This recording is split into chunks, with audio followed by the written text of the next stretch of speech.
Sometimes. Ready.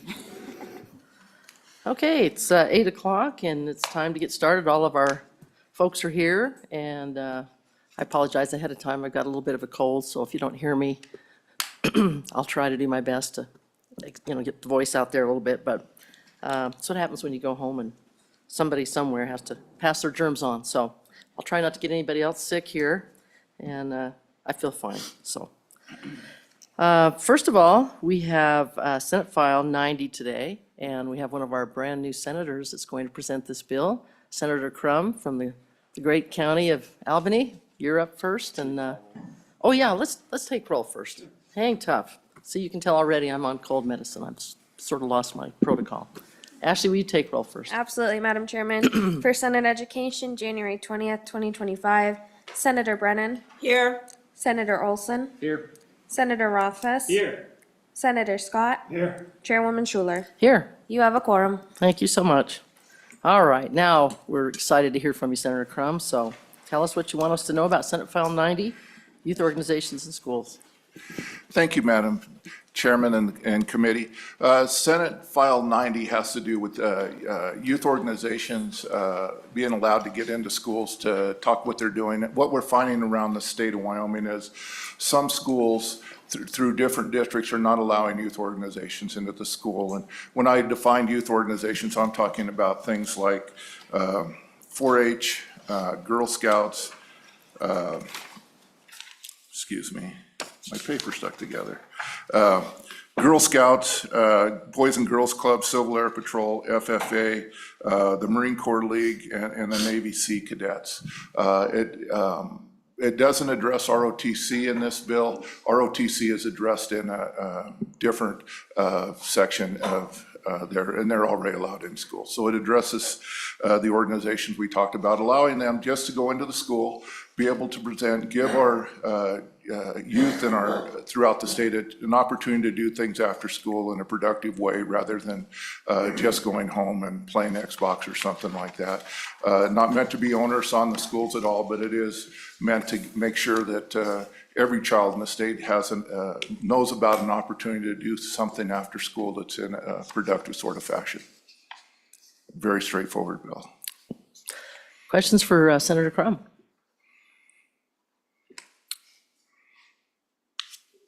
Senator Scott. Madam Chairman, what are the potentially unintended consequences of something like this? Getting in organizations that many people would not feel were particularly patriotic or were hostile to the interests of many people. You bet. Senator Crum? Or religious organizations. Senator Crum? Madam Chairman, Senator Scott, this bill specifically states in here the only organizations that would be allowed under this provision would be the organizations that I just read. It would be up to the school then, on an individual basis to decide if they wanted some other organizations, but the only organizations that would be required would be those organizations that I listed. And those organizations were just hit and miss picked organizations. They came out of Title 36, which is a title, Patriotic and National Observances, Ceremonies and Organizations. So they're the youth organizations under Title 36 with the exception of 4-H is not listed under Title 36 for some reason. And 4-H is a big, big organization, as we know, in the state of Wyoming and supports our agriculture community. So I did add them to the bill. Other questions for the good senator? Go ahead, Senator Rothfuss. Thank you, Madam Chairman. Senator, I was curious if there's been resistance or if because it seems that everything in here is already allowed, but perhaps not compelled. So I'm curious So about the motivation. I'm sorry. Senator Crum? Madam Chairman, Senator Rothfuss. So in some schools, they are allowed. Some schools are not, and that's the reason for the bill, to make sure that these youth organizations, if they so choose, have the opportunity to go in the school and present their program to the youth. So some schools have decided to keep them from going into the school and not giving our youth the opportunity to have things to do productively after school, in my opinion. Other questions, follow up? Sure, go ahead, Senator. And it was my understanding, I think, from some of the earlier language, and maybe I'm mistaken, that it's during school class hours, as opposed to after-hour programs or something along those lines. Is that accurate, that this would ensure that they have an opportunity to do it when the students would otherwise be in the class? Senator Crum? Madam Chairman, Senator Rothfuss, yes, it would make sure that every student this way gets an opportunity to hear, a 5 or 10-minute presentation, one time a year. Madam Chairman, is there a limit on the amount of time that they would be able to? The language seems pretty unrestricted, so if they wanted to run a weekly 1-hour program, would the district have an opportunity to say, no, that's too much of our school hours, or how would it work? Senator Crum? Madam Chairman, Senator Rothfuss, that's not the point of the bill, that they would get an hour program once a week or something. It's meant to allow a once-a-year presentation to the students. Yeah. Madam Chairman, does it say that, or is that what it's intended to do? Senator Crum? Madam Chairman, Senator Rothfuss, it does not say that, and it doesn't say that they would have time either to have an hour of school time either. Okay, thank you. Oh, Madam Chairman, Yes, sorry. go ahead. There was one more. Just, could you repeat because it's not explicit, but it's written in number form. Could you repeat the organizations, because I didn't get a chance to write those down? Go ahead, Senator Crum. Madam Chairman, Senator Rothfuss, the organizations are, again, 4-H, which is not listed under Title 36, and then they are Big Brothers Big Sisters, Boy Scouts of America, Boys and Girls Club, Civil Air Patrol, FFA, Girl Scouts of America, Marine Corps League, and the Navy Sea Cadets. Any follow-up? No, good, thanks. Any other questions? No, actually, Senator Rothfuss asked the question that I was going to ask.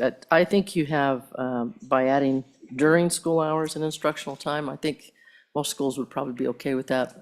If it was just straight instructional time, I think you might get some pushback from some of them, but during school hours could be during lunch. Is that correct? That was the point, yes, Madam Chairman. Okay. Any other questions at all? Anybody have? And in the past, again, have you just talked to Senator Crum, other schools that have not allowed them and have wished to do that? Or how did you come about to bring this bill forward? Yes, it was from some youth organizations that shared, Madam Chairman, that shared with me that they weren't being allowed in schools. It was on a hit and miss basis by district or by principal in the school building. So that's how it came about. Okay, good now. Any other questions or comments? Okay. Thank you so much, Senator Crum.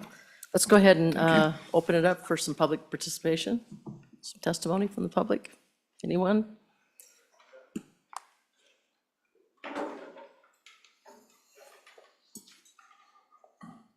Welcome. Please introduce yourself. Thank you, Madam Chairman. My name is Brian Farmer. I'm the Executive Director of Wyoming School Boards Association. I want to begin by saying that I certainly appreciate what this bill is attempting to do, and I appreciate Senator Crum decoding Title 36 of the U.S. Code for us. That's helpful.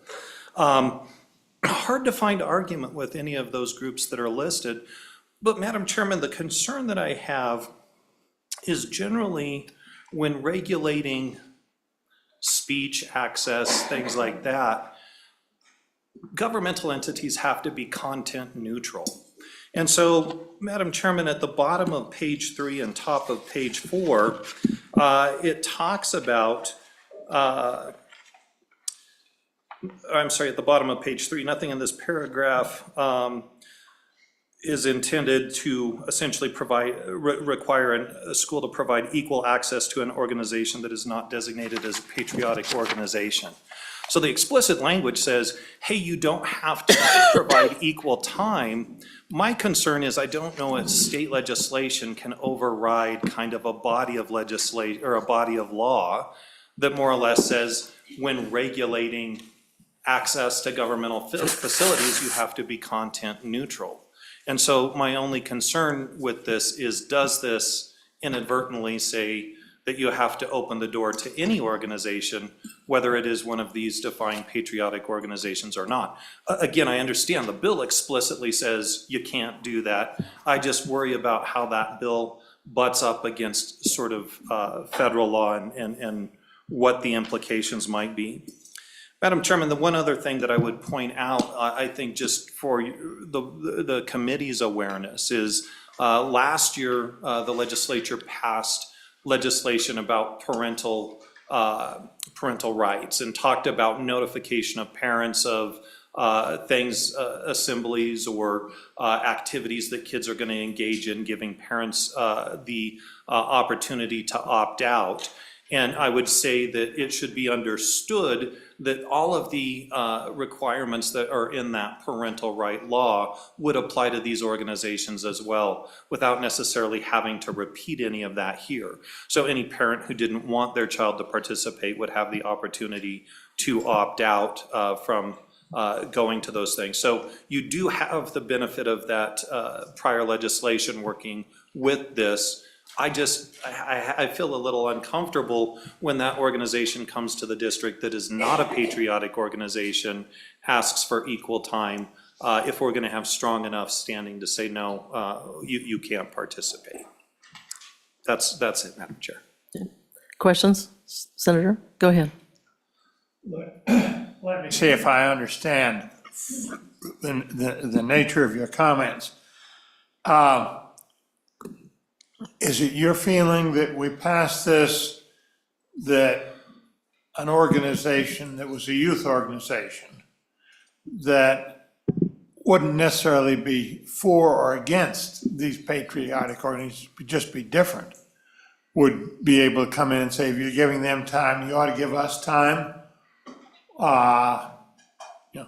Take the youth group of my church. Could they come and ask for time to present, because you're allowing these kind of organizations to do it? Or is the concern just limited to organizations that would be opposed to the views of some of the organizations that are listed? Mr. Farmer? Madam Chair, really being content neutral to the type of organization. This clearly opens the door to a small subset of youth organizations that I think it's pretty hard to find objectionable. So the door's open, but can we keep the door only open the crack that this opens it? Or does it inadvertently create a bigger space that will allow a church group, a group that is unpatriotic, a student group that has a different viewpoint, because this group has been allowed access to the governmental facilities? Does that open the door beyond what we intend with this legislation? Senator Scott, follow up, go ahead. Madam Chairman, and is the concern the subject matter that those groups would advocate for or present? Or is the concern that the net effect of all these is going to take too much school time away? Mr. Farmer? Madam Chairman, I think the concern is that it opens the door to all organizations to be treated the same. And so there would be possibilities of cumulative effect, school time, or more importantly, that it could be having content, speech that the school doesn't want to support being now provided in the school. So it's not an either or, it's a both. Other questions for Mr. Farmer? Okay, thank you so much for your testimony. Thank you. Anyone else in the room that would like to testify? Hi, welcome. Please introduce yourself. Thank you, Madam Chairwoman. My name is Nathan Dutson. I am the Scout Executive and CEO of the Adventure West Council of Boy Scouts of America. And I am here to talk a little bit about how the impact that this bill would have on our young people here in the state of Wyoming. So for reference, this last year, 2024, I can tell you off the top of my head, a handful of school districts that allowed us to come and invite kids to join Scouts and the handful that didn't. So Laramie allowed us to come in, Rollins allowed us to come in and talk to the kids, Riverton allowed us to come in and talk to the kids. Casper did not, Cody did not, Sheridan did not, Gillette did not. Cheyenne is unique. They were going to allow us to come talk to the kids, and then they were hit with a lawsuit not related to scouting or anything like that. And they determined, their legal department determined that it was just too risky to let scouting come and talk to the kids because of this other lawsuit that they had. So the point of the bill addresses a federal law that is actually called the Boy Scout Bill. And that law states that you cannot discriminate against the Boy Scouts of America. And so what you do for one entity, you have to allow other entities to do. It's called the Boy Scout law. So that means that if you let 4-H in to come talk to the kids, you got to let the Boy Scouts come talk to the kids. If you let the local karate shop down the road come and teach a PE class, then you have to let the Boy Scouts come and teach a PE class. The thing is, we don't want to teach PE classes. We just want to talk to the kids for 5 minutes once a year to invite them to join the local Cub Scout pack, right? So the reason that the language that was just mentioned is like that is so that it gives the superintendents coverage. Just because they let the Girl Scouts in or the Boy Scouts in doesn't mean they have to let the karate shop down the road come in. It gives them cover. It also gives them some legal protection so they don't have to worry about being sued, so that they feel like they can partner with us. To Gary's point, we find that talking to the kids during PE class is the best, sometimes during lunch, sometimes during recess. It kind of depends on what the principal wants and how the principal wants to set that up. And our goal is to partner with the school districts so that we can help improve and give these kids better opportunities. There was a time in the state of Wyoming where over 30% of the young people were involved in the Boy Scout program and the Girl Scout program combined. We are now below 2% of involvement. So 98.5 roughly % of kids are not involved in Boy Scouts or Girl Scouts. The long-term impact of that means that that's less kids that are learning leadership, are having their character developed, they're learning how to be trustworthy and loyal and helpful. And we see it all the time. How many young people just sit at home and play video games, right? So I feel like the long-term impact of this would be instrumental. And really, it helps give the superintendents and principals the ability to say, hey, yeah, we let the Boy Scouts come in and talk at the beginning of the school year for 5 minutes, but we don't have to let every other group come in, just the groups that are listed in this. So that's kind of the background on that, and really appreciate your guys' consideration. Questions for Mr. Dutson? I have one, just out of curiosity. You mentioned sometimes elementary school. What are the age groups that you kind of target to hit on this bill? Yeah, so we serve kids from age 5 to age 21. We run 6 different programs now. So our Cub Scout program is for elementary age students. So it goes from kindergarten through 5th grade. And that's when the majority of young people will sign up to participate in scouting. And then there's our iconic Boy Scout program. We recently changed the name of that program to Scouts BSA. And that program goes from age 11 to age 18. And that is where young people earn the Eagle Scout Award. Very iconic program. We have some high adventure programs for older youth, 14 and older. We call that Venturing. And then we have a career development program that's called Exploring. You might be familiar. We've had a handful of, we call them Exploring Posts. And this is where we partner with local businesses, the police departments and fire departments to give kids hands-on experience in different career fields that they may choose to do. We also have a few others, Learning for Life, which is in-school character development program. Typically, we do this in our low-income areas. But it's taught by the guidance counselors at the school, but it's a character development program that's taught in school. So those are a variety of programs that we offer, but our Cub Scout program and our Scouts BSA program are the largest of the two. Thank you so much. Any other questions? Okay, thank you for your testimony. Appreciate it. Anyone else that would like to testify on this bill? Please come forward. Welcome. Please introduce yourself. Good morning. My name is Frank Magazine, And just as a citizen, I provided you some reading material pertaining to this bill. What I want to say is, I think we're all looking across the board here, age-wise. We remember the days of Boy Scouts and Girl Scouts being a place to go as a youngster and meeting other people, groups of individuals, teams, and learning to work hand in hand with them, as several people have mentioned, instead of sitting home and playing video games. Exactly.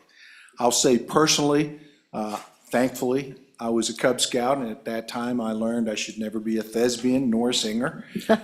So I was able to redirect myself in some other areas of strength. I provided you 3 examples just out of my family of my nephews and what they've been able to accomplish, and all 3 of them were distinguished through the scouting programs. So I feel like it's something that we really will benefit by getting back into the schools, these different organizations. And as a citizen, I feel that over the years, and all due respect to the previous speaker, it's just easier to say no, because then you don't have to deal with the consequences. Well, I'm sorry, as a citizen, it's time we stop that. We all grow up, we realize we're going to have to deal with some things, and that door crack, if we want it to be a crack and stay a crack, we keep it a crack, and we just have to fight it.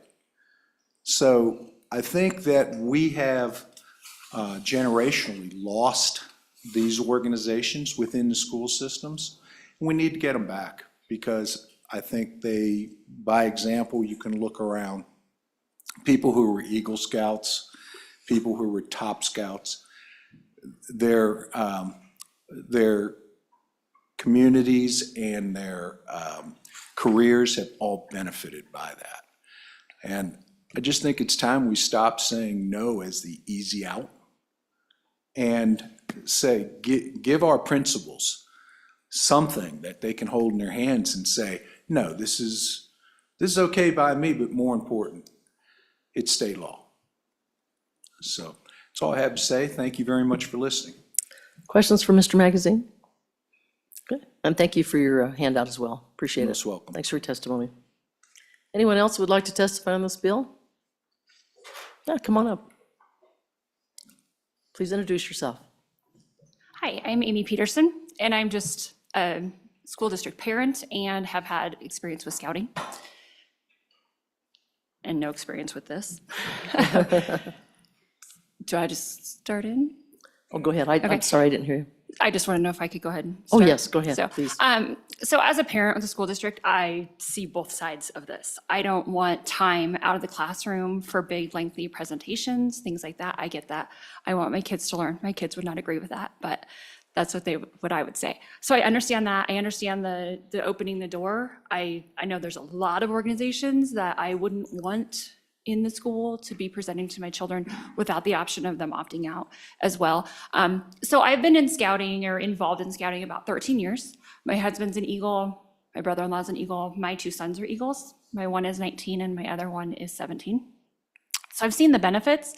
I guess where I feel like we're headed is away from patriotic organizations, and I'm not here just to advocate for patriotic organizations, but you see online and newscasts where tragic things happen.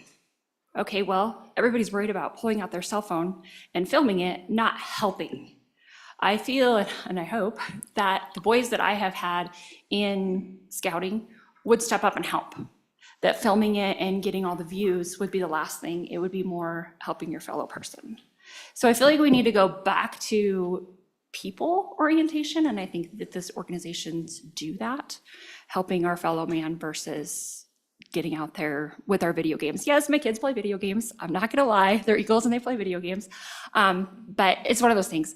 My other thing is when we first started 13 years ago, I'm in School District 1, Laramie County School District 1, and the elementary school that I was in, we were chartered by that school, which meant that they sponsored us.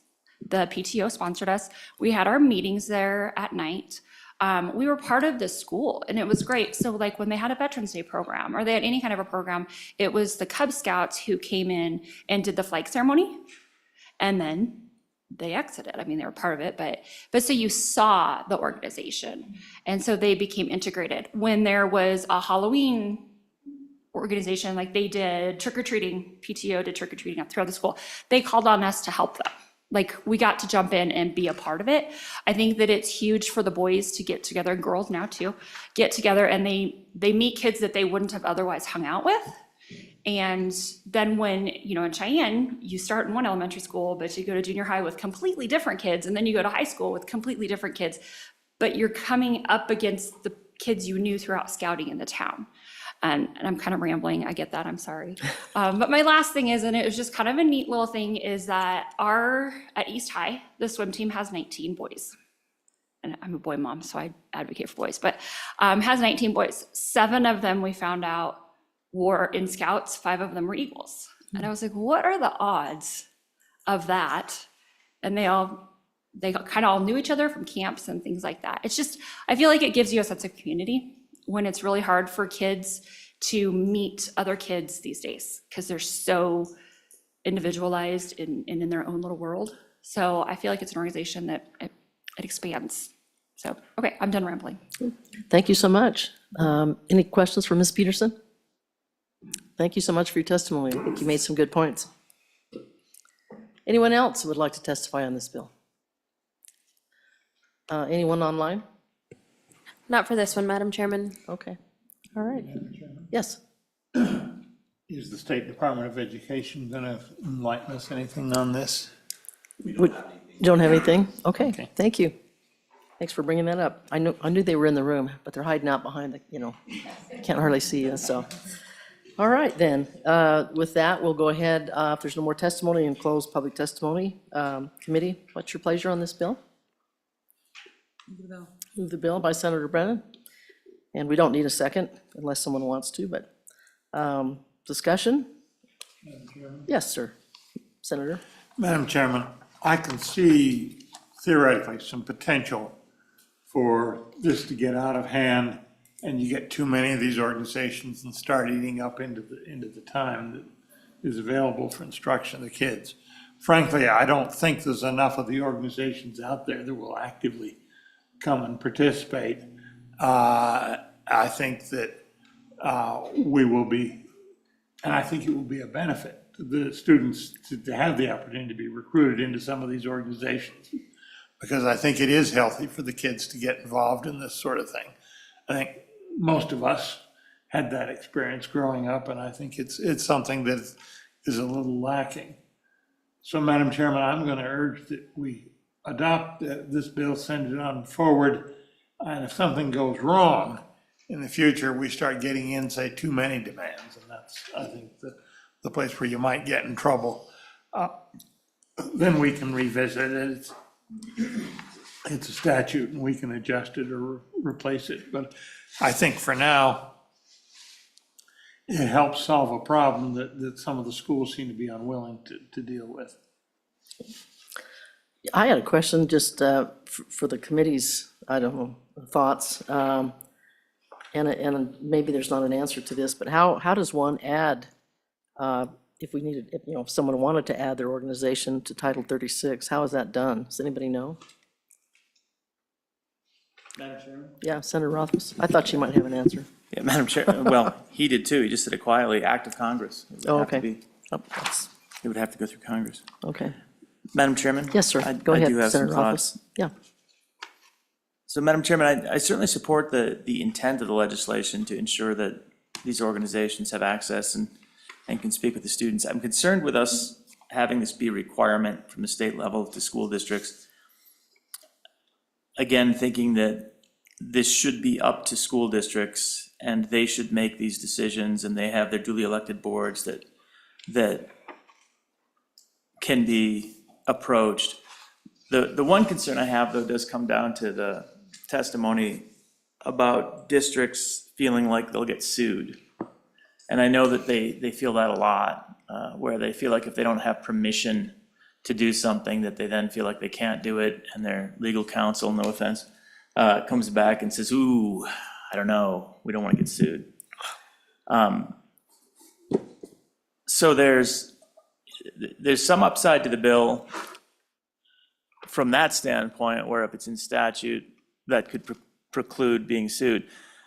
But at the same time, I do feel like what we heard from the Wyoming School Boards Association becomes accurate, which is, at that point, the district won't get sued, but we, the state, will get sued because this is probably unconstitutional as it's structured, because it picks speech that is acceptable speech and excludes speech that isn't acceptable speech. There's specific bias. The C paragraph on page 3 is explicitly discriminatory. So I'm trying to figure out how to weave it so that it becomes constitutional. We can eliminate the C paragraph on page 3.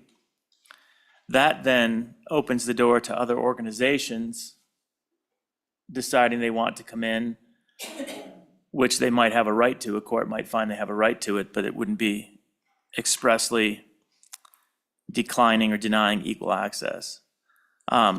If we do move this forward, I feel like we shouldn't have the C paragraph going along with it. And then my final concern does come down to the page 2, paragraph A. Putting this during instructional time in a classroom setting to students seems like a bit too much in my mind, mandating that it's in that format. Because again, we hear from our teachers in our schools that intrusions on class time are challenges, and this does seem like the type of thing where lunch or recess setting, special time, whatever the case may be, as well as to some degree potentially optional, although if you're doing it at lunchtime, you could imagine it would be sort of like an all hands type of discussion. So that's the other concern, and actually I got an amendment to propose on that once we're done with the discussion and we're moving to working the bill. I'd probably move to amend it. So I do understand the desire to ensure that districts feel protected so we don't get the case that we saw here. But at the same time, I'm a little nervous about a top-down approach that says these organizations that have been recognized federally as patriotic organizations are okay, but no other organization, and this is a big problem, perhaps an organization that disagrees with these organizations, I don't know exactly what that would be, but whenever you allow one side of speech and don't allow the other side of speech, you've usually caused problems, is another problem. So those are my thoughts. Other thoughts from the committee? Well, I had at least one thought the same as yours. I had planned on bringing an amendment, but I'll let you do it, Senator Rothfuss, and it would be on page 2, and just crossing off and instructional time, just leaving during school hours. Then that way it would be optional for, districts if they wanted to have it during an actual class time rather than lunch or whatever, so, but I'll let you go ahead and take that on if you'd like. Any other, did you go ahead and, do you have something you want to say? Go ahead. Madam Chairman, the other thing, the in a classroom setting to students would also be a bit of a concern, because it seems to me that you'd want to do it during lunchtime or recess, and you'd probably do it in a, with an auditorium style group instead of an individual classroom, taking up individual classroom time. So those are the two strikes. The first strike that you suggested, and then that line provides significantly more flexibility. Are you ready for an amendment then? Yeah, Would you like if to you go are, ahead and Madam make that? Chairman. Yep, I would Okay. move page 2, line 5, strike beginning with the word "and" onto line 6, instructional time. Leave the balance of the line.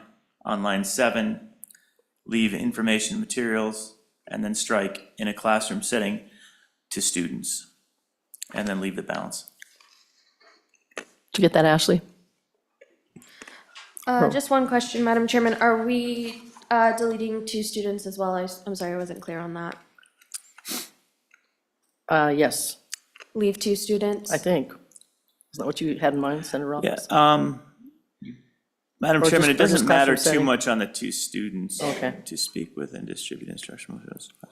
Yeah, you could leave it, I guess. Leaves two students, sure. That's a Okay. good catch, Ashley. Okay, thank you. Yep, why not? Okay, discussion on the amendment. So now it would read, allow a representative of patriotic organization the opportunity during school hours to speak with and distribute instructional materials to students, to encourage participation in the patriotic organization and its activities, and to inform them of how the patriotic organization may further their students' educational interests, and so on and so forth. Any questions on it or comments? Okay. All those in favor of that amendment, please say aye. Aye. Any opposed, say the same. Okay, that amendment is passed. Did you have another one, Senator Office? Yeah, Madam Chairman, I move to strike on page 3 the C paragraph and renumber accordingly. I understand the intent of wanting to provide that clarity, but to me, that just reads as prima facie unconstitutional to say that we are going to exclude under this act other patriotic organizations or other organizations. There's no policy that clearly provides it. So it's not like it does the contrary. But that C paragraph just kind of calls it out as unconstitutional in my mind, so I would move to strike. Any discussion on that amendment? Discussion? Okay. Those that are in favor of that amendment of striking C on page 3, please say aye. Aye. Aye. Opposed? Say no. No. Okay, one opposed, and the rest of us, I guess, didn't actually hear you, but did you say aye? I said aye. Okay, great. All right, that is passed. Thank you. Any other amendments? Okay. Any other discussion? All right, if not, let's go ahead and take roll. Ashley? Madam Chairman, on Senate File 90, Youth Organizations in Schools do pass as amended. Senator Brennan? Aye. Senator Olson? Aye. Senator Rothfuss? No. Senator Scott? Aye. Chairwoman Schuler? Aye. 4 aye, 1 no. Okay. Thank you very much. Good job, Senator Crum. Appreciate you. Anyone interested in taking this bill up on the floor? Senator Crum. Oh, yeah. Gosh, yeah, you're there, aren't you? So you can tell the cold medicine is really kicking in. I'm not thinking very clearly. So I shouldn't probably present a bill today, but I guess I'm next up, so I'll give it a shot. Who knows where this will go? So the next bill for our consideration is Senate File 21, ban on cell phone use in schools. I was actually asked by a number of districts and teachers if I would take a look at this, and so I did, started doing a little bit of research on it, and found out there were a number of states that are already headed this direction. And it was interesting, the research I found, I started thinking about when did the iPhone come in to play, because, back in the day when they had flip phones and the first phones, we just didn't seem to have the problems that we have. Well, the iPhone was introduced in 2010, and Instagram was introduced about the same time. There are about 90 million people now that use that. Most of our students are on some type of social media, whether it be YouTube, gaming, TikTok. Of course, who knows where that's going to go. But a lot of them are using their phones during the school day and during instructional time. And if you take a look at the data, it shows that daily in-school screen time, it ranged from 45 minutes when I did the research to 6.5 hours. That's almost the whole school day. If you just count the school day, if you look at a typical 8 to 12-year-old, they have 5.5 hours of screen time during the day. And 13 to 18-year-olds have about 8 hours a day of screen time. So they're on their phones incessantly. In 2023, they did a survey of students in our country and found that about 51% of them are on social media, about 4 hours a day. And honestly, they spend about 7 hours a day just in general with cell phones. What it's done is it's really increased anxiety and depression. There's been some increases in suicide, eating disorders, you could go on and on. Public schools are starting to see increases in cyberbullying, pornography, sleep issues, emotional distress, body dissatisfaction, and really a loss of in-person socialization and peer relationship building. It's kind of as the folks that just testified earlier just mentioned, the kids aren't really talking to each other as much as they are just hanging out with their phones. And so again, about 18 states have passed statewide policies to ban or restrict cell phone use during instructional time. Even the U.S. Surgeon General emphasized the harmful effects of social media use and the negative effects on academics and mental health issues. So this bill basically just requires our public schools to develop a policy that prohibits cell phone use during instructional time. It's only instructional time. I've been hearing from teachers that have kind of been sounding the alarm that really they feel like they're the cell phone police. Some kids just refuse to put their phones away. It's just an increasing power struggle. And obviously, I think it has something to do a little bit with some of our failure rates, and obviously attention spans have been decreasing. We see some conflict and hate speech and inappropriate distribution of pornography. You know, we're not gonna be able to fix it all with this bill, but this bill does include local control, and it will be basically up to the schools to decide whether to allow them to have cell phones before school, at lunch and at passing time. A couple of the states have actually banned them completely. I disagree with that, but I think it's up to the schools. This does give some local control. If you see at the bottom of page 1, it basically talks about that. It talks about the local school board just needs to adopt policies to prohibit them from using their cellular telephones and smartwatches during instructional time. I looked into some of the states, some of them have smartwatches included, some do not. But I think we just take care of it. After talking with some staff members, I found that the smartwatches, they're pretty smart with their smartwatches as well. So anyway, whether a school how they decide to enforce it really is up to them.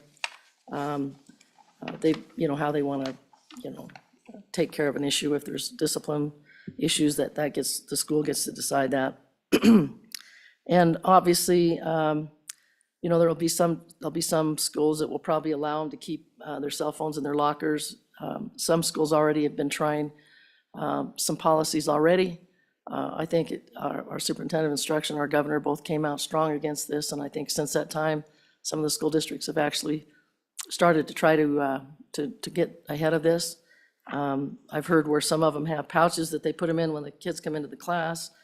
Some places are letting kids have their phones on their person or in their backpacks, but they just can't have them out. So what we're seeing basically is that the states that are doing this, that are having these bans, they're seeing better social interactions with kids, with their peers, better focus in class, higher achievement. And obviously, if you take a look on page 2, there are some exceptions in the bill for those students that may have health issues as determined by a healthcare provider or an IEP that would require them to have their phone or smartwatch. Cell phones would not be prohibited in the case of an emergency or in response to a perceived threat of danger. So no later than July 1st, 2025, if you look at the last page, each school board will have to have a policy in place.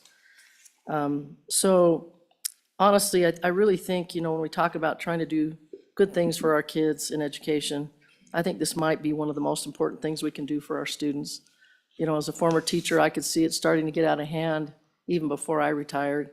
And, we do measure student success by a number of factors, not just test scores. But I just think if we want to take a look at our students' overall health and well-being, we need to basically to try and jump on board with this. We're talking 45 to 60 minutes per class period. They should be able to put their phones away and not have access for that time so that they can actually focus on the subject matter. And if we truly want our students to be more productive and engaged in our society, I think this is the bill that we need to move forward. So I'd ask for your support, and I'm happy to answer any questions. Questions from the committee? Oh, come on, I know there's got to be questions. Senator Rothfuss. Thanks, Madam Chairman. And I think this is an important issue, but it's certainly a tricky one. What have districts done as consequence? One of the things that I'm always worried about is the idea of, all right, well, I see that you've got your smartphone, so you're going to have to give that to me. Which is a common response, right? So that's effectively seizing a $1,000 device. I'm a little nervous about that, honestly, happening, and that seems like that would be response number one when you write a policy is, all right, well, if you see it out in the classroom, confiscated. Also, wildly personal information flows across that device that is not the business of the school district or anyone else, right? The individual, and even though these are youths, and there's certainly some variation in privacy laws with regard to students. I don't think we want to get in the business of knowing what's on their smartphones as a consequence of this. The policy, this legislation is very silent on what you do if they get out of line. And so what are best practices? What have we seen in other states other than you'll have to give it to me? And, oh, I'm sorry that, sorry that I dropped your brand new iPhone 16. Good question, Senator. Honestly, when I looked at some other states, again, there were a couple of states that just banned them completely, which I'm totally against that. You know, a lot of them just said, hey, the enforcement is up to the district. It is up to that district to decide how to enforce it. I didn't see anything in there that said a teacher could, you know, at the different states that I looked at, that they could just confiscate them and then deal with it later, or, you know, it was pretty much, if you're caught with it, there will be, you know, some type of enforcement in place, whether it be a write-up or whether it be, you know, after-school detention, or whether it be, maybe it's one chance and you get to do this, blah, blah, blah.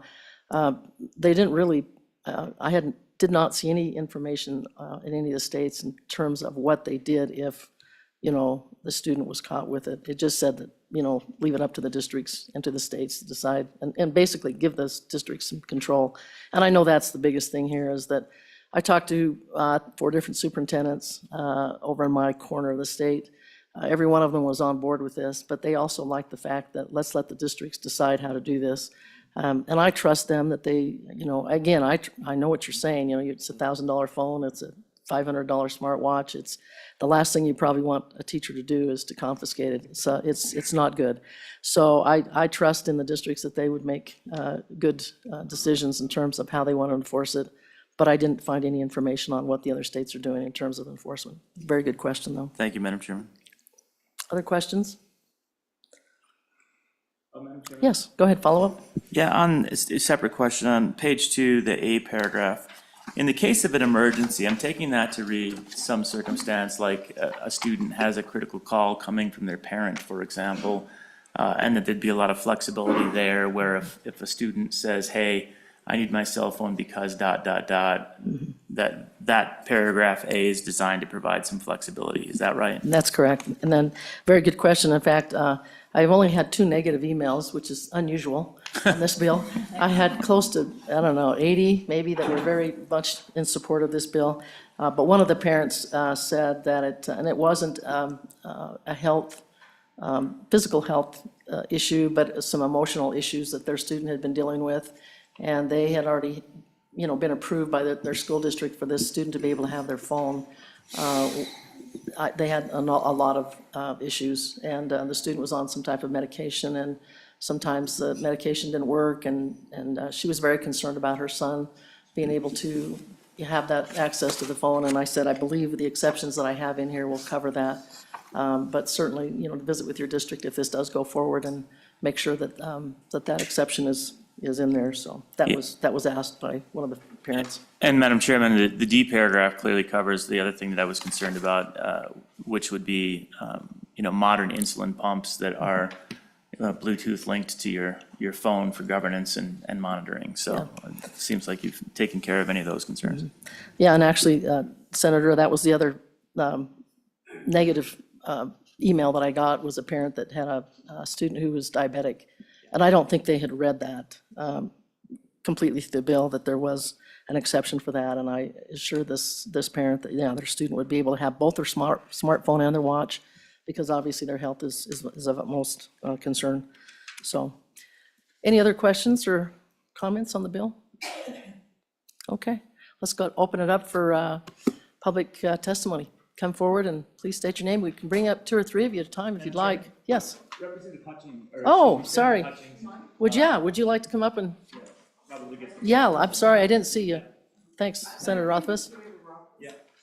Yes, go ahead. Oh, that's somebody else. I'm pretty sure we can do better for you. Yeah, somebody else sat in that chair the other day and we couldn't hardly see their face, so we might have to have somebody adjust that chair. But go ahead. Senator Schuler, Madam Chair, forgive me. There are a couple bills going on in two different committees, and I'm rushing back and forth. But this bill, when you presented it to me, I thought it was very important. I didn't get time to get on as a co-sponsor right away, but as a member of a family with teachers, I agreed to this bill, or I think it's an awesome bill or proposed law to prevent students from having their phones on during class. I don't know what happened before I got here, but it's such a distraction. And children are there to learn. And if they don't need the phone right away, keep it in your pocket, keep it locked up somewhere until there is an absolute need. That is my quick testimony, Madam Chair, that I'm in full support of this. Thank you. Thank you. Questions for Senator Hutchins? Thanks for stopping by, and we appreciate your testimony. And we'll see if we can't fix that chair between now and the next time. Thanks so much. Okay, go ahead. Please Thank you, introduce Madam yourself. Chairman. My name's Kirk Schmidt, and I live in Lander. I'm retired now, but prior to 2021, I was on the school finance side of K-12 public education for 38 years. One of my duties was dealing with the ever-changing landscape of technology. One thing that's very concerning to me about this bill is the local control issue. And whenever you have a statute that says a school board is required to put in a policy, that removes the flexibility from the locally elected officials and the people they represent. They're the ones that are closest to the parents. They're the ones that understand what goes on. Every school district is going to be unique in their needs. They're going to set their policies as they change. The legislature isn't very flexible. You have one time a year to change things. School boards can change it all the time as things get changed. You have to understand too that we're dealing with a different generation. It was always a running joke. Every time we would put in a new content filter, we had a running bet on how long it would take some middle school kid to figure out how to get around that. You may have students that don't have cell phones in schools, but they are issued school district devices, whether it's a Chromebook, a notebook, whatever. They have the same capabilities on those as they do on a cell phone. So you're not going to do anything by just doing away with personal devices, because students can do on the school-issued device the same thing they can do on a regular device. The other thing that's concerning to me is, what are we doing to the classroom teachers who embrace the technology?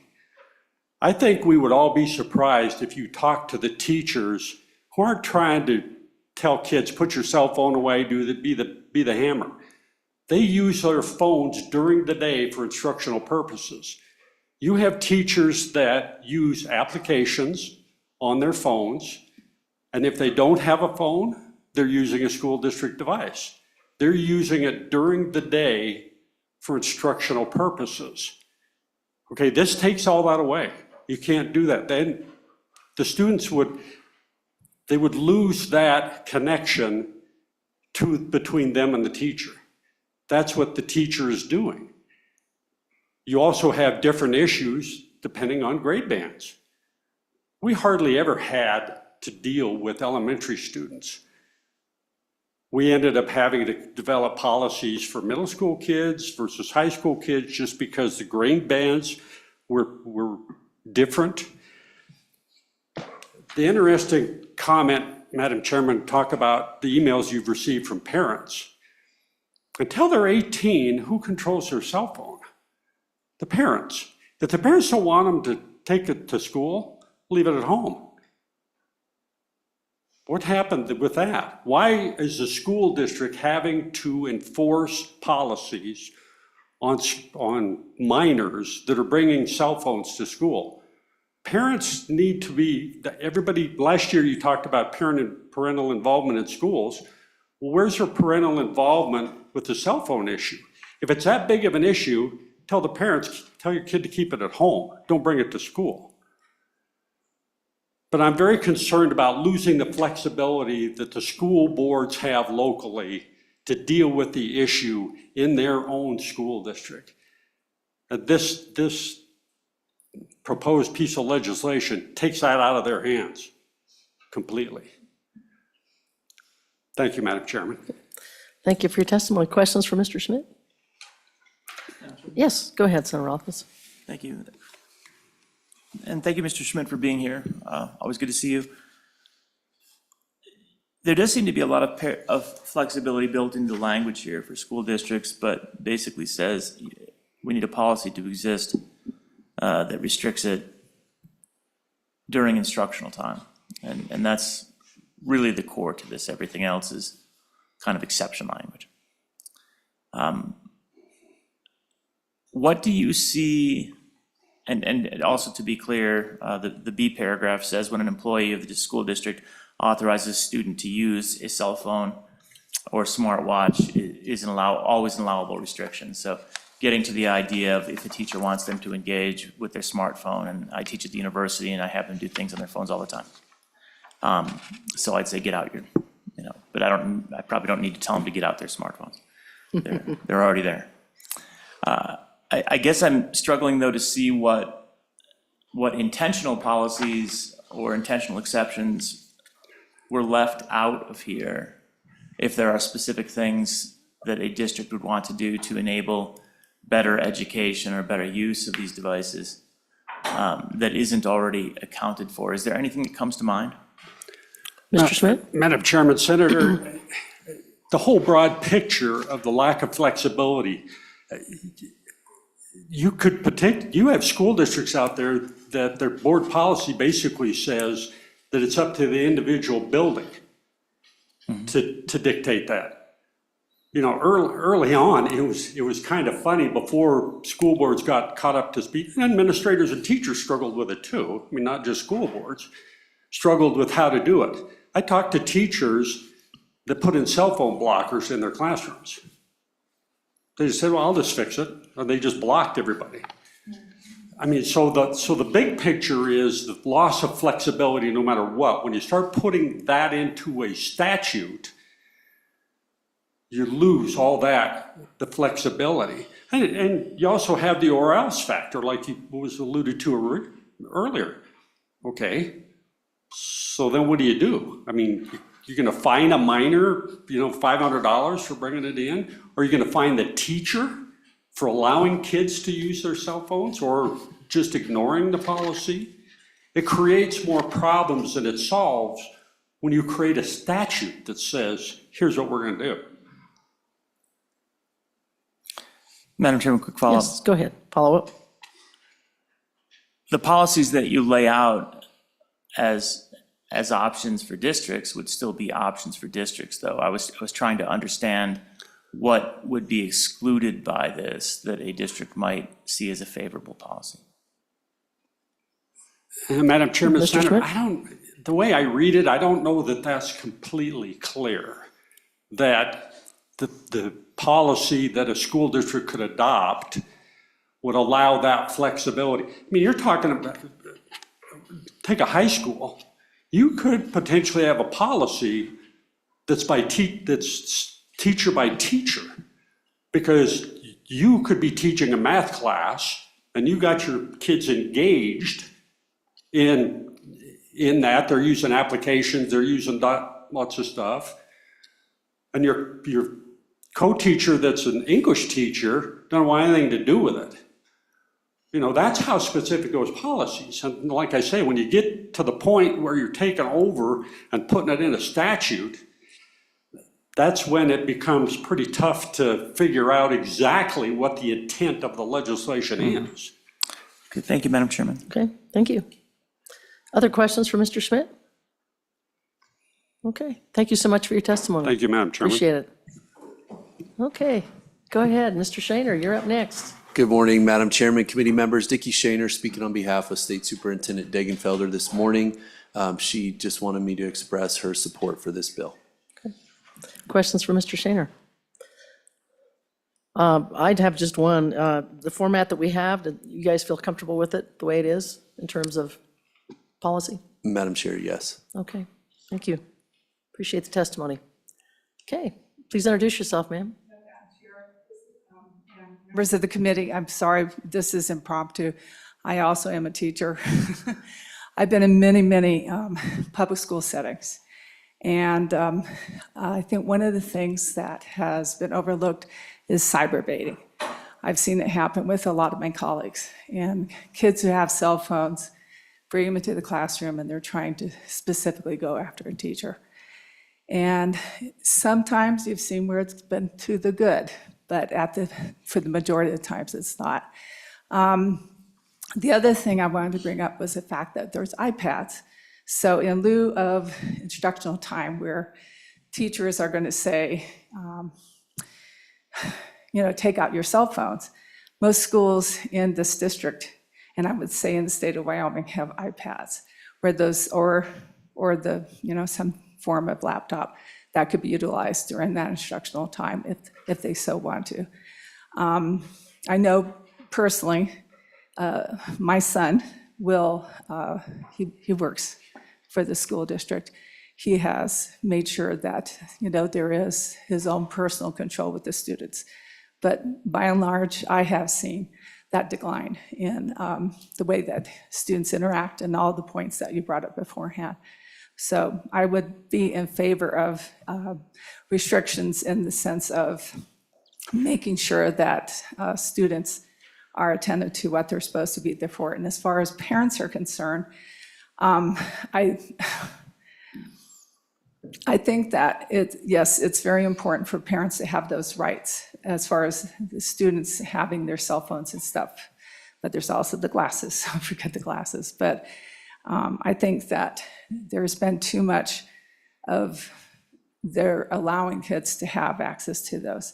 My own husband taught ROTC at Cheyenne I can't remember what school it was, sorry, Central High. And he put up clear, I think it was shoe hangers. And he had his ROTC students or junior ROTC students in the morning. They were, putting them in there. He tried that when he taught on Maui, and there was a confrontation when the phone went off because it was supposed to be off, and then there was confrontation. As far as the cost of it, I've seen all sorts of restrictions on that too. And, it's just a matter of parents being aware of the fact that they allow their students to have that. Then there is that confiscation issue. I'm just trying to think of a host of things, but I've seen a lot through the years of teaching. And my own step-granddaughter, I saw her without one, and now I see her with one. And it's not a good transition. I wish she didn't have it. How many of us didn't have cell phones, right, when we were growing up? I didn't have a telephone as a teenager. My father was a country doctor, and I had 3 minutes on the phone. So, it's called communication. Anyway, that's all I have to say. I didn't catch your name, ma'am. It's Lisa Simmerman, Lisa Simmerman. Okay. Any questions for Lisa? I don't think so. Some really good points. Well, thank you so much for your testimony. Thank you. Thanks. Appreciate it. Okay, go ahead. Senator Schuler, thank you so much. My name is Kathy Russell, Cheyenne, Wyoming, and I wanted to bring a different perspective, and that is from the children's viewpoint. I've heard a lot of discussion, good discussion, about what it is for teachers and the problems for teachers. As a former teacher, I can relate to everything that has been said here. I've been a substitute teacher and a regular classroom teacher, and I saw what happened. Pre-COVID, during COVID, and post-COVID, we've seen a real shift in how phones and other instruments like that are used.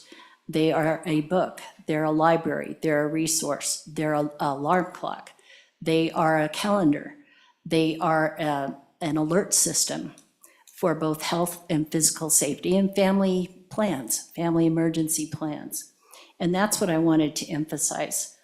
I appreciated the testimony that you just heard about the unintended consequences. I think that this bill is perhaps a great example of being unable to, or that we can predict that there will be unintended consequences of putting law into place.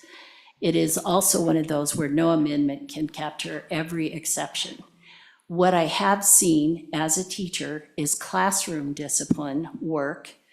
For instance, the clear shoe bag. Students would be allowed to keep their phones as long as they were not being disruptive with them, weren't accepting calls, weren't using it as a constant distraction. If so, they were asked to bring their phone up. What happens is you need the enforcement and the backup of administration of that teacher. This is something that I firmly agree should be in the hands of the district.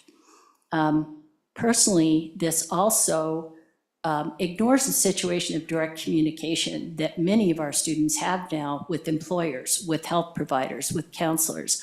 I know of one particular situation where a counselor recommended, and it was so court-ordered, that a child would have a phone on her 24/7, 365 for safety reasons.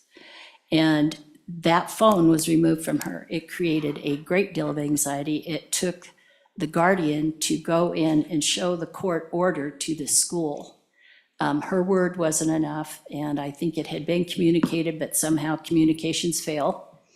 And so, for example, in our rural state, we can have a parent say, hey, the wind is coming up, our roads are getting blocked, I'm gonna be in there to get you in 20 minutes, be ready to go. We would have had to use an administrator to go down and give that message. Messages sometimes fail. And so I would strongly recommend that the policies, perhaps what we could do instead of passing a one-size-fits-all, and I appreciate that you have researched and tried to put in some exceptions and things that worked in other states. I'd like to hear more about district policies that worked elsewhere. As I said, I know that a policy of you can keep your phone as long as it's not distracting you from instruction. Those kinds of things I have seen work well, as long as they're backed up by administration. So that's my testimony. Thank you. Questions for Mrs. Russell? Yes, go ahead, Senator Rolfes. Thank you, Madam Chairman. The example you bring where we had a policy in place and that policy failed effectively to protect the student who had a justified right, I think is a very illustrative case. Going even a step further, there might be things that would not be the teacher's business, so to speak. And what I don't know the circumstances that you're alluding to, but the assertion that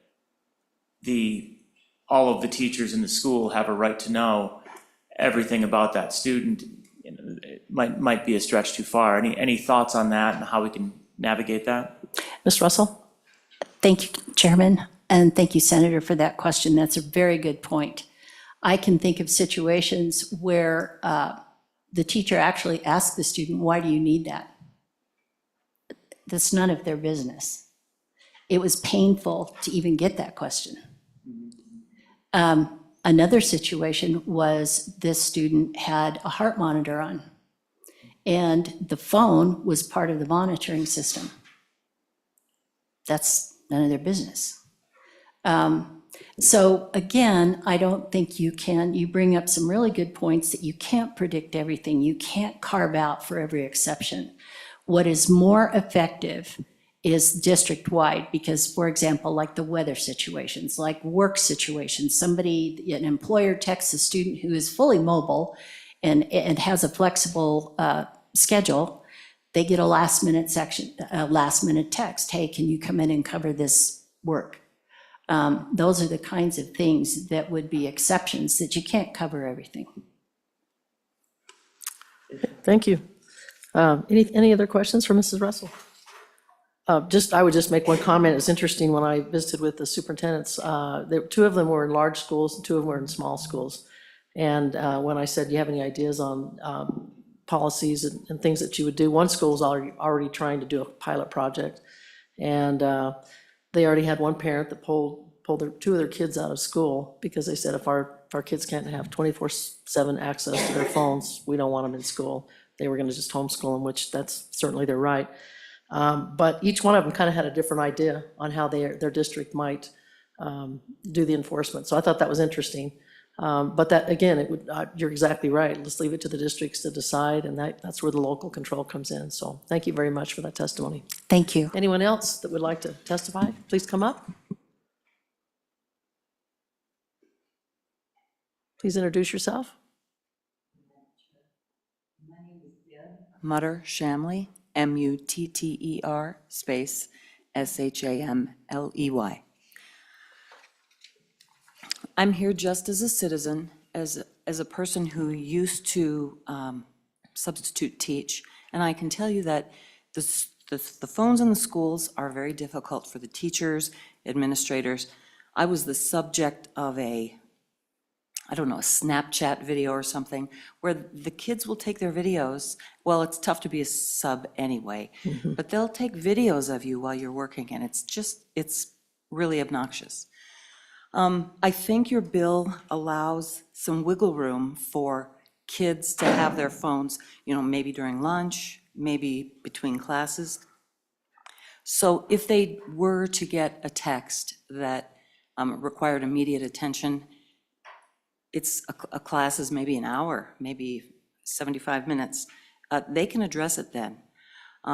There are exceptions, and I understand that, but if they have some sort of, let the administrators and the teachers know that there's an exception, and so when that's in place, it's in place, and they don't have to worry about that then.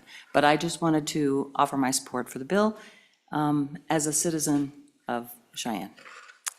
Thank you very much. I could never sub, I will tell you that right now. Thank goodness there are people out there that do.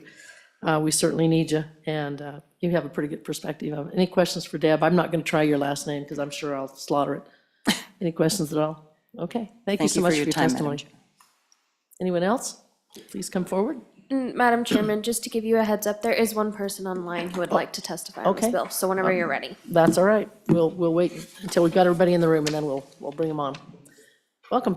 Madam Chairman, my name is Brian Farmer. I'm the Executive Director of Wyoming School Boards Association. Would like to echo a couple of comments that have been made. Certainly our preference is for locally crafted policies. And I think when this came up first, I really appreciated, Madam Chair, sort of your statement that you do not support the statewide ban. Statewide bans, one-size-fits-all policies, particularly those that have been implemented in other states, have been fraught with issues, fraught with problems. So certainly, to the degree that we need a statewide mandate that thou shalt have a policy, I guess that's what this one is. And I guess, Madam Chair, there's a couple of things I'd like to ask for your consideration in. The first of which is on page 2, line 2. And it says, adopt policies to prohibit students from using cellular telephones. And I want to talk just a second about the word prohibit. Prohibit is sort of a strong natured word, meaning to forbid or ban something completely. Perhaps Senator Rothfuss has used the term restrict, which is perhaps less directive, less indicative of a complete ban. Maybe that would give some school districts some greater leeway. The word limit would be another alternative that is less strong than that. Madam Chair, I guess by changing one word, it might sound like it's silly, it might sound like it's semantics, but what I'm really looking for is the ability for a local district to craft a policy that considers the needs of their constituents. The one piece that concerns me of the whole deal here is we haven't said, parents, tell us what you think. And we've given parents an opportunity to talk about that. We haven't said, teachers, what do you think? Certainly we've heard from some of the constituencies today and will continue to do so. But another piece of the policy is that when we go through a policymaking process under the Administrative Procedures Act, there's a minimum period of time for public comment. And so that allows the public to offer their comment and to offer their suggestions, and perhaps there are other scenarios or carve-outs that we would want to include that are not in this. So the first ask I have is that we use either the word restrict or the word limit in lieu of the word prohibit on page 2, line 2. Just notating that the district has a little more leeway in how it crafts its policy. Madam Chairman, the second request that I have of you comes with section 2, and it says not later than July 1st of 2025, each school district board of trustees shall establish policies in accordance with this act. And I just want to work backwards again, talking about the Administrative Procedures Act. So typically, a school board is going to go through 3 readings of a policy, giving some time in between there for public comment, public feedback. And so if we say it's got to be in place by July 1st, then that probably means they need to adopt it at their June meeting in order for it to take place. And for it to be adopted at the June meeting, it may need to be considered at the May meeting, the April meeting, and perhaps the March meeting. And this bill could potentially not have the governor's signature until March, because later it says it becomes effective immediately upon his signature, except for certain parts of it. So school districts can get a start on this, but to actually have the policy in place by July 1st could be a struggle for them to allow for that constituent feedback, to allow for that time. And so, Madam Chair, just ask for a little bit more time than that July 1st. September 1st would be ideal. I understand that that may not feel like the beginning of school, but that would be, I think, an ideal date rather than a July 1st for that section 2. So, Madam Chairman, I think what we really want, what Wyoming School Boards really wants, is for parents to have an opportunity to offer their feedback on this. September 4th, 2024, there was a mass school shooting at Appalachia School in Georgia. And a horrific story of from 10:20 to 10:26 a.m., 6 short minutes. How many kids texted their parents? How many kids reached out to their families during the event? And we have the exception here of an emergency. But depending on what we do with prohibit, does that mean that we lock them in a box? Does it mean that we lock them in a desk? Does it mean that we put them in lockers or some other place? Or does a restriction allow the student to keep it on their person, but just not use it during the instructional time period? And so I think having that conversation locally, we just want to hear from the parents. We want to hear from the teachers. We want to hear from all of the stakeholders involved. And ironically, the students as well. Did a strategic planning session of stakeholders in a school district earlier this year that does have a cell phone ban in place right now.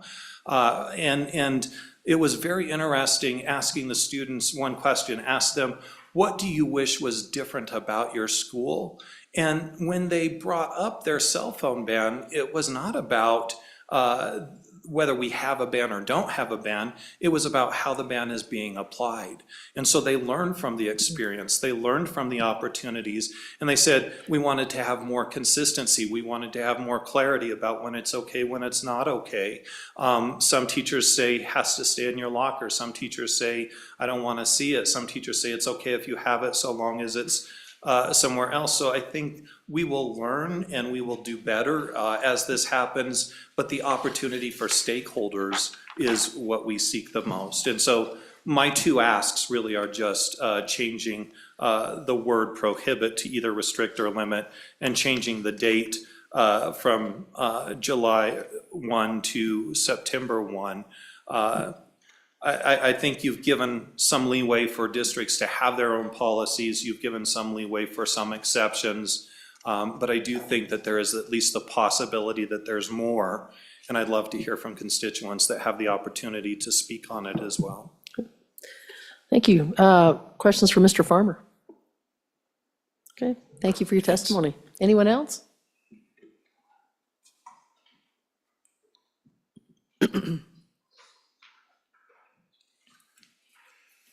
Welcome. Please introduce yourself. Madam Chairman, members of the committee, my name is Tate Mullen, Government Relations Director for the Wyoming Education Association.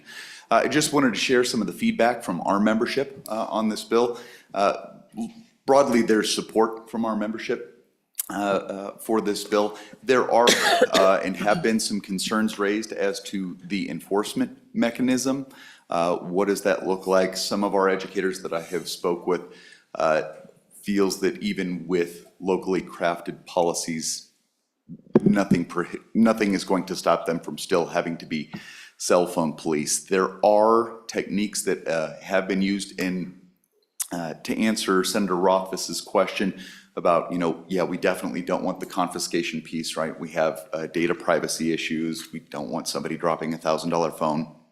I've seen the use of caddies, so set up in front of the classroom or within the classroom. If a student is on their cell phone, instead of saying, hey, I'm going to confiscate that, hey, I'm going to need you to put your cell phone within your caddy. Again, to address some of the issues regarding privacy, the exceptions, health, mental health, safety. There might be some workarounds in terms of district policies being able to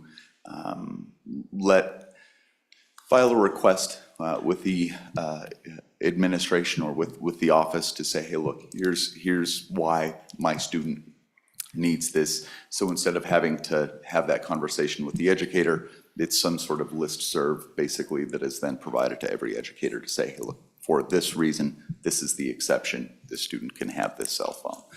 Just a thought. Again, we do echo Mr. Farmer's concerns. We like the idea that our districts have the ability to craft that policy, but at the same time, what I have heard from my members is that we are failing to address our student mental health needs, and anything that we can do, and the classroom management piece, anything that we can do to help that is greatly appreciated. So stand for any questions.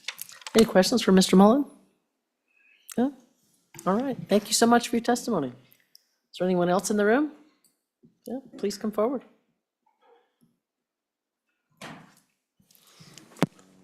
Welcome. Madam Chairman, Boyd Brown, I'm the Executive Director of the Wyoming Association of School Administrators. Appreciate the opportunity to speak with you. Again, I would echo the sentiments from Brian Farmer and the Wyoming School Boards Association. Just thought I would come up and talk a little bit about the broadness of policies and administrative regulations currently out there, which I'm well aware you know. We have districts that have banned cell phones totally at the elementary level and maybe even the junior high level and the high school level, allowing them to have them with them whenever they need them for a resource. Some schools have bring your own device, which the cell phone may be that only device. So I think the opportunity to set up district-wide policies is important. And I, again, would echo that setting up a policy requires us to go through the opportunity for parents and students to speak there. And so I'm going to leave it at that, but I would answer questions if you have questions. Questions for Mr. Brown? Okay, thank you so much for your testimony. Appreciate it. Madam Chairman, my name is Christian Winger, Chief Executive Officer of Prairie View Community School in Chugwater. And I really appreciate this conversation and this idea. Our school has been in operation for 2 years, and during that time, we have had a cell phone ban in our school. Our first year, we allowed the teachers to kind of police that, or maybe not allowed, but kind of encouraged the teachers to police that using caddies in the classroom, and that was extremely difficult. In our second year, and this year right now, we required the students to drop their cell phones off at the front office in a locker there, or they're just not allowed to bring them into the school. This is an incredibly difficult thing. I understand that, things are vastly different from even when I was in school, and the way kids are coming up today with the technology and how fast everything changes. Our board and our administrative team talk about this really nonstop, and how do we appreciate the technology? How do we allow our students to utilize the technology? But at the same time, this is not just a $1,000 phone, it's a $1,000 marketing device to those kids. It is a constant distraction outside of the school that, billion-dollar companies are trying to figure out, how do I get that kid's attention all the time. Same thing with the watch, you know, it's a $1,000 marketing device that many adults are hooked on. And while I agree, they're tools and they're extremely effective in a lot of what we do, it's really difficult to try to figure out how do we implement this into the classroom. So I appreciate everything about this bill. I think the consideration needs to be still somewhat at the district level or at the school level, and how do we implement this? How are those conversations taking place with the constituents that we have? You know, we have a number of parents who come to our school because we said in the very beginning we were going to implement a cell phone ban. And so the student or the parents themselves were attracted to that idea. It was a paradigm shift for our students who came there to say, I now have to have my phone off of my person for the entire time I'm there. But again, we've had a number of students in our second year of operation particularly who've told teachers and administrators that they appreciate when they get to set their phones aside. They recognize the fact that this thing is marketing to them nonstop, whether it's parents or friends or whatever. And so, you know, it's even seeing that as going, okay, some of that's working. And I appreciate some of the testimony earlier also in the fact that, you know, you build a better mousetrap, you're gonna come up with a better mouse. And these kids are constantly trying to figure out, how do I get around this cell phone policy? How do I hide it on my body? How do I keep my watch? How do I put these programs on my laptops or my iPads or whatever? It's such a difficult conversation, but I appreciate you guys having it. Thank you. Any questions for Mr. Winger? Okay, thank you so much for your testimony. Thanks for taking the time. Anyone else in the room? All right, then, let's go ahead and go to Zoom, online. Madam Chairman, I am letting Kyle Washit into the room. Okay.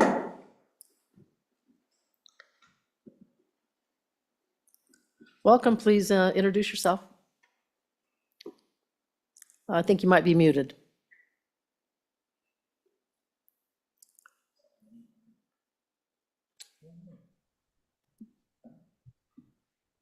All right, sorry. Oh, that's all right. We got you. Please introduce yourself. All right.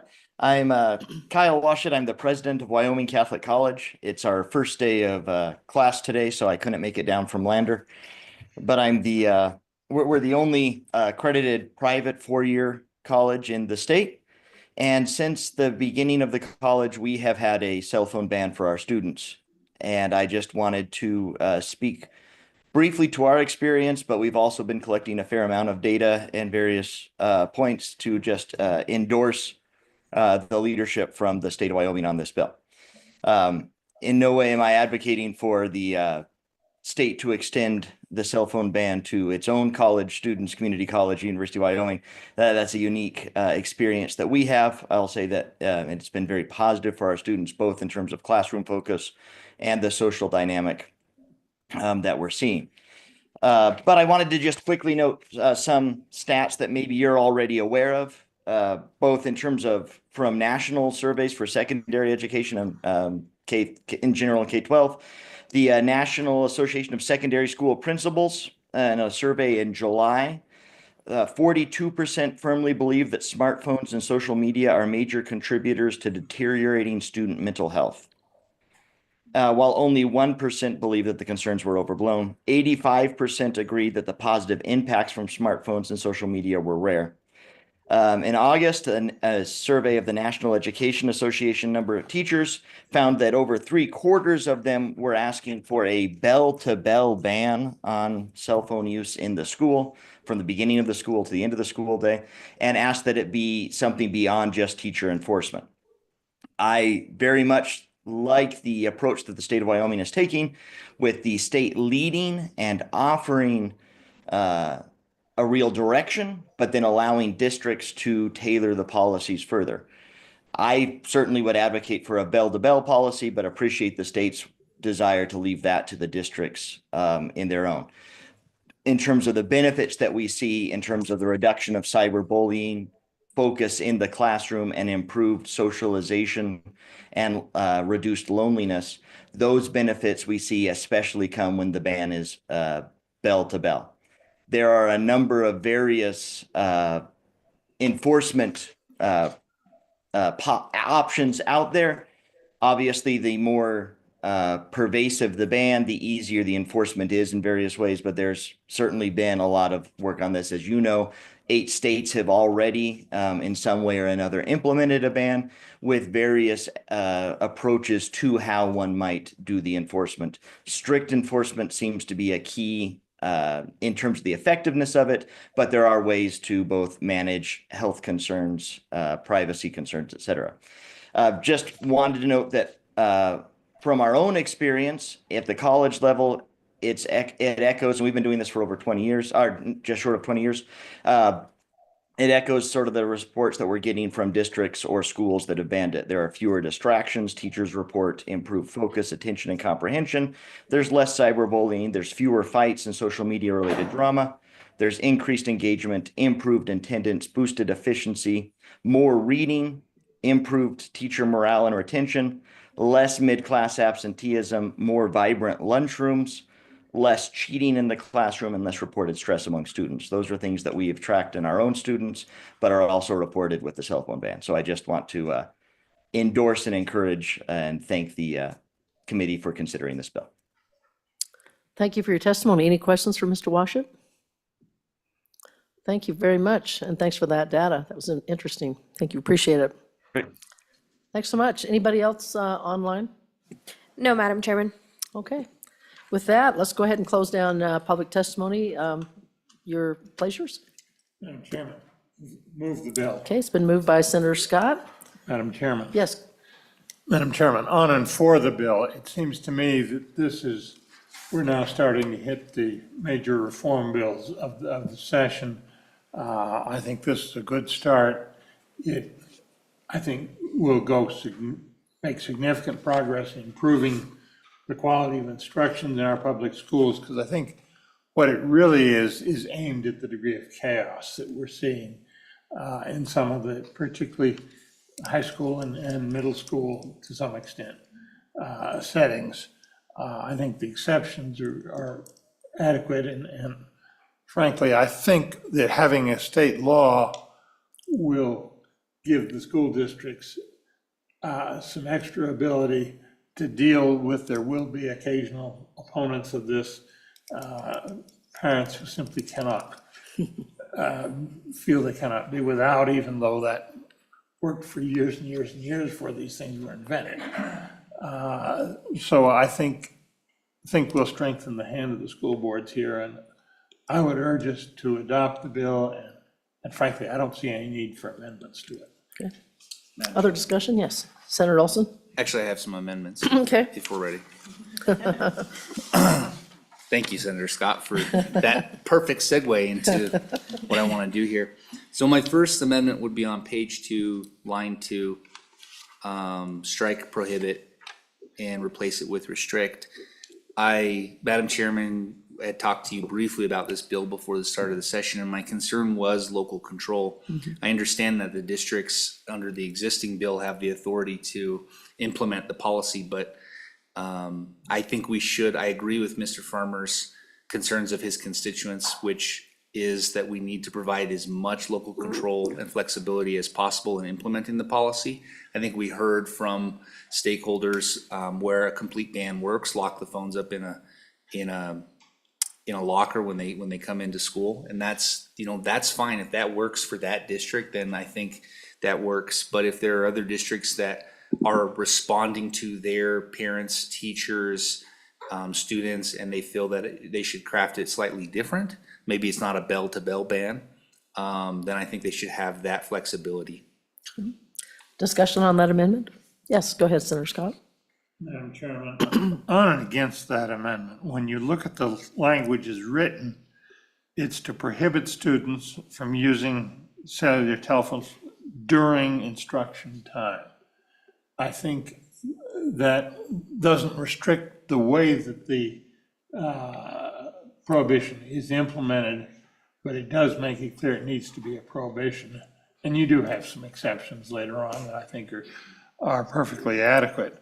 So I think that when you just say restrict, I think that's too vague. I think you need to prohibit it, so on and against the amendment. Other discussion? Yes, Senator Rothfuss? Thanks, Madam Chairman. On and for the amendment, I think restrict certainly has the spirit of diminishing, but at the same time with some regulation where you can use some sense in the crafting of the policy, where prohibit is obviously much stronger in the idea of you just flat out have to get rid of it. I'm a lot more comfortable with restrict, providing more flexibility to our districts for local control, for changing policies over time as well, and being thoughtful about it, and engaging with students, teachers, parents, and the entire community. You know, we think of states as the laboratory of innovation for legislation relative to the federal government, and we're right. Right, we do a great job. But then whenever we contemplate any subdivision of the state that's below us, all of a sudden we don't like the engine of innovation anymore, and we like to just tell everyone what to do. This is one where I don't think anyone in this room can actually write down the right answer. I certainly can't.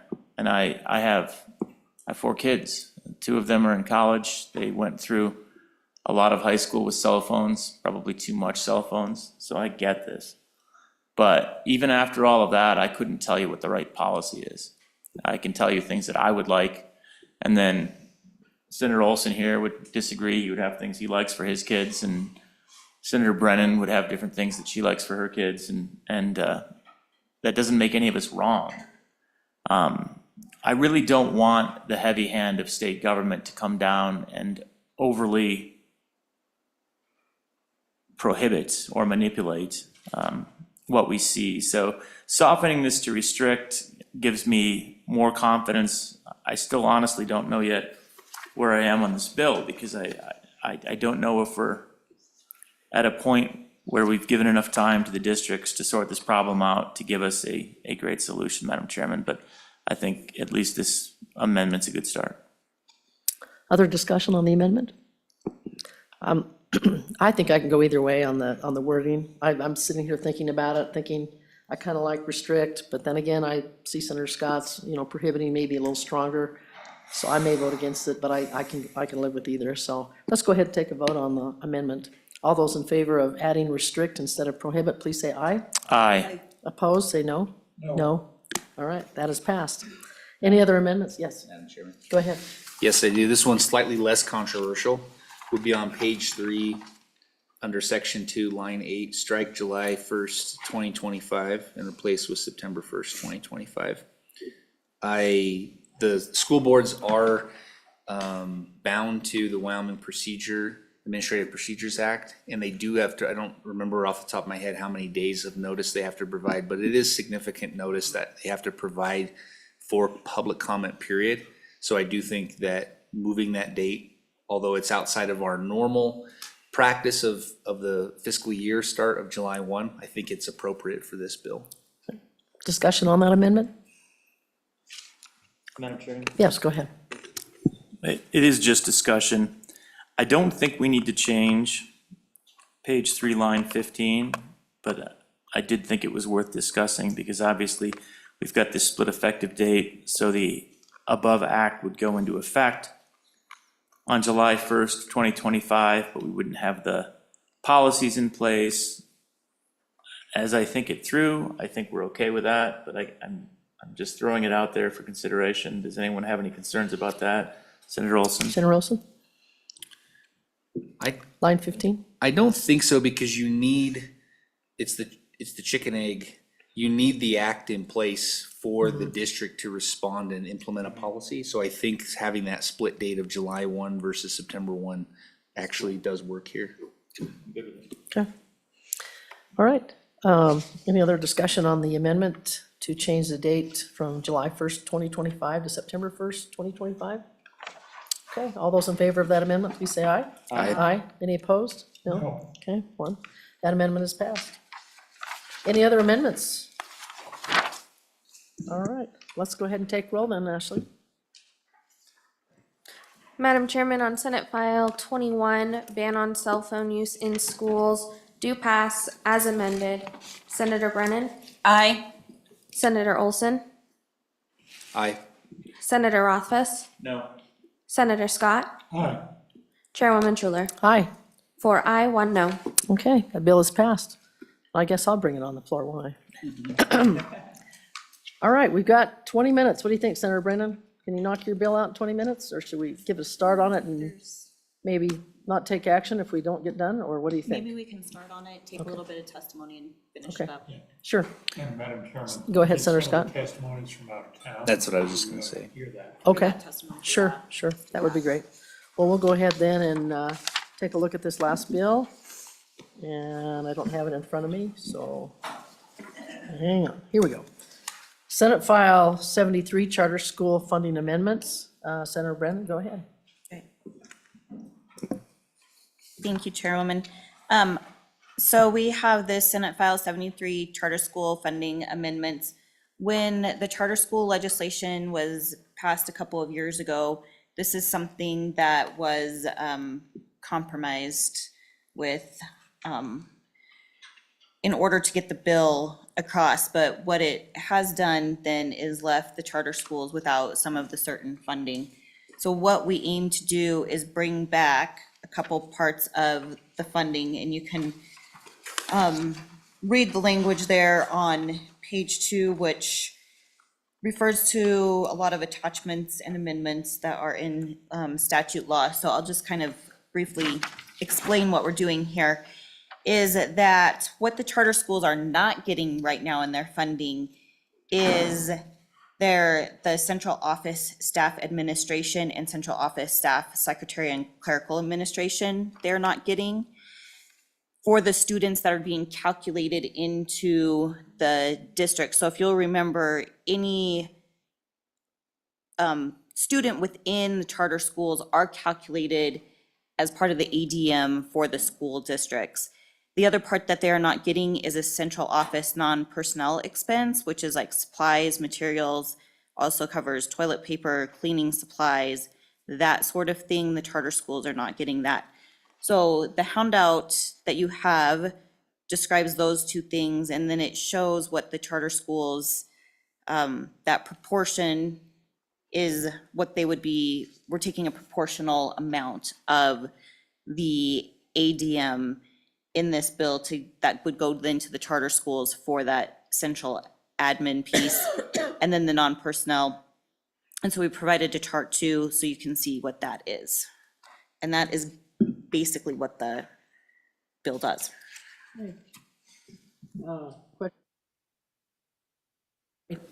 Questions for Senator Brennan on this bill?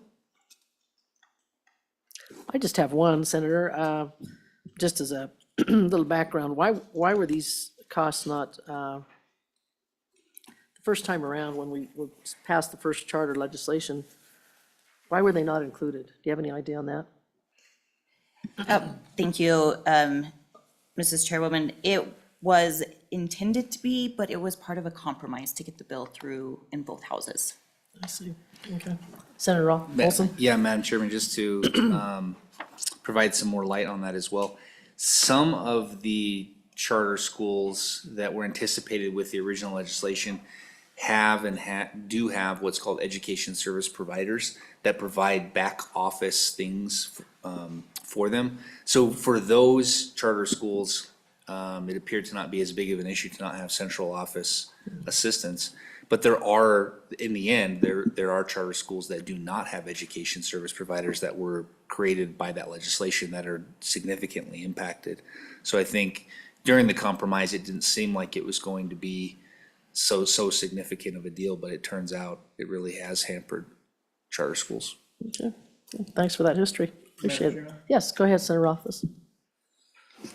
Thanks, Madam Chairman. I think there's a big difference, and I appreciate I spent some time talking to Senator Brennan about this, and then since then actually ended up having a conversation with Matt Wilmarth about unrelated issues, but that kind of comes back to the same funding aspect.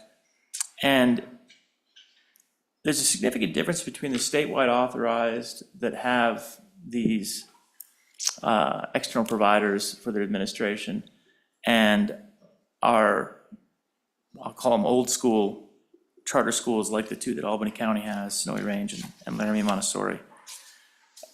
Because for the two in our district,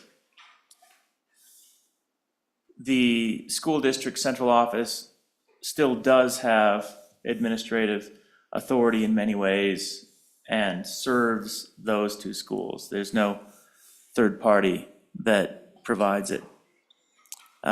In addition, there are aspects, and this was something that Senator Brennan and I were talking about, what goes into this non-personnel expense. And something that I think is missing from the list is, I believe this is the category where we end up with insurance. A lot of the insurance the district has, which is why it's rather substantial. And honestly, I don't know who's covering that or how that gets covered for the statewide charters at this point. So I can see where it would make a lot of sense for the statewide charters to need that money to be covering something that a school district is not covering for them, because that ends up being a substantial portion. We have some experts here, though, that can, I see some of them as I'm looking out that know this better than I do. What the costs to the district are for various charter schools is going to vary depending on whether they're statewide or locally authorized. As I understand it, the legislation is focused on all charter schools. I'd ask Senator Brennan if that's the case. I think it is, and we've got the list here. And it might be that we need to be slightly more nuanced and separate it out for the statewide authorized and maybe have things a little bit different for the local school district authorized charter schools, because I think we're going to find that those districts actually spend quite a bit, assuming that the insurance is part of the common insurance pool and is not assigned directly to it, to the charter school. And I don't know exactly how much that's going to amount to, but there might be more nuance to it, Madam Chairman. Other questions? Yeah, go ahead. Yes, Senator Brennan, taking those thoughts from Senator Rothfuss, if we were to fund central office personnel and non-personnel costs for those state authorized charter schools differently than the rest of our schools, do you think that would be a constitutional issue? Senator Brennan? Yeah, thank you, Mr. Chairwoman, Senator Olson, for that. That is what when I sat down for at least an hour plus with our staff in drafting this legislation, and that was their concern, is that if it's for one, then it has to apply for all. Where there is a difference is that the district authorized charter schools have agreements with their district. So they're not just automatically entitled to this money. They would have to go and have that in their agreement with their district. So if their district is doing some of that central admin work for them, then it wouldn't make sense that they would just get this because the district's doing that work for them. Where with our state authorized charters, the district isn't doing any of this work for them. The district is just retaining that money based on the students that are being counted in that district count. Follow up or? Yeah, go ahead, Senator Rothfuss. And I think Senator Brennan's exactly right. I think the constitutionality comes down to whether the funds are being expended at the district level, then there's an obligation for them not to be double funded, so to speak. But if the district is not expending those funds on behalf of the charter school, then there's probably a constitutional obligation for those funds to end up at the charter school, right? Sure. They need to be effectively going with the appropriate spending authority on behalf of those students so that they're only single counted and not double counted. Okay. Other comments or questions? Okay, let's go ahead and get some testimony going then. Anyone that would like to testify on this bill, please come forward. Yes, go ahead. We might want to see who's traveled really quickly. Yeah, if there's someone from out of state or that has traveled a ways, come on up, let's get you going right after the Department of Ed. Go ahead. Thank you, Madam Chair. Dickie Shaner, speaking on behalf of State Superintendent Degenfelder. Appreciate the discussion so far on this, and I know there's been a ton of work with Senator Brennan and some of our colleagues on this bill, and just wanted to share the superintendent's support for this legislation. Okay. Any concerns at all with the bill as it is? No. Okay, thank you, Mr. Shaner. Okay, please introduce yourself. Chairman of the Wyoming Classical Academy in Casper. Drove in at minus 16 degrees this morning, but I watched the sunrise. Felt a little bit like Ben Franklin, the Constitutional Convention, when he was looking at General Washington's chair, and it had a sun halfway up, and he wondered if it was declining or whether it was a sunrise. And he said, after our results here with this new proposed constitution, I feel it's a sunrise. And beautiful day. We're changing administrations and we're doing it peacefully. It's worked for a lot of years. So I felt good about coming to talk to you, because I feel this way about the legislature. Had a little experience here myself, and always felt that the people here serve and are doing their job. So I wanted to thank you for that. Special thanks to Senator Brennan in bringing this bill. It will be helpful to our charter school. We do and pay for our own administration, but we do that with funds that the legislature has appropriated to educate our students. And the particular funds for what we're talking about here, which is administrative funds, don't get to us. And we do have an educational service provider that we pay, plus we pay for all of our administration now out of funds that we feel could go to our students. What it would do to help us would be incredibly helpful. We need more aides in our younger grades, which are educational funds. We have now moved into the middle school. We have 2 6ths and a 7th grade. This coming year, we will have 2 6ths, 2 7ths, and an 8th grade. So we will have quite a middle school in our school.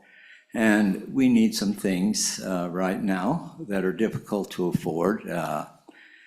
We need an athletic coordinator, which would be very, very helpful to us. We need a middle school music program for our band, orchestra, etc. These are the type of things that would be extremely beneficial to us that right now it's difficult. And so this change in legislation would obviously be helpful to us.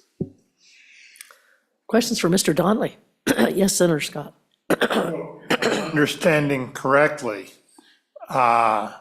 this money that this bill's talking about is administrative money. And what's going on right now is you're having to use money that would otherwise be available for instructional purposes for administration. So this would Yes. free that up, and you could then use it for these instructional purposes you're talking about. Full Mr. Donnelly? disclosure, Senator Scott was on our board for quite a while. So appreciate his wonderful service. and Any help. any other questions for Mr. Donnelly? We appreciate you coming down. That's great to hear from you, and great success up there. So keep up the good work. Thank Did you you have all. something else to say, or you're good? You're good? Okay. Thank you. Thank you. Anyone else that may have traveled from out of town that we'd love to hear from you? That's all right. If there's nobody else from out of town, we'll just start taking testimony, and we can go for about another 4 or 5 minutes. Please introduce yourself. Good morning, Madam Chairman and members of this committee. I'm Diane Galloway. I'm a former Wyoming public school administrator, and I am right now a public charter school administrator with the Cheyenne Classical Academy. We just opened this year, and I can tell you that these funds, administrative proportional funds for personnel and non-personnel, would make such a significant difference. Right now, I'm having to wear 6 or 7 different hats and trying to get it all done, whereas these funds would greatly assist us and help us build a school that has all the components that our neighbors in public schools actually have. And we need these funds, as was mentioned earlier. We have to take funds away from our ADM to cover these or just not have them at all. So I strongly urge you to please make this fair and equitable to our public charter schools. Thank you. Questions for Ms. Galloway? I guarantee you she's a good administrator. I kept looking at you in the back of the room thinking, holy smokes, I think I know that person. So best of luck to you, and we'll look forward to hearing how you're doing with your classical academy. I can't talk this morning. I'm sorry, losing my voice, but anyway, it's good to see you. Questions? Okay, thanks so much for your testimony. Go ahead, sir. Madam Chairman, members of the committee, my name is Christian Winger, Chief Executive Officer, Prairie View Community School in Chugwater. I am a huge champion and supporter of this bill.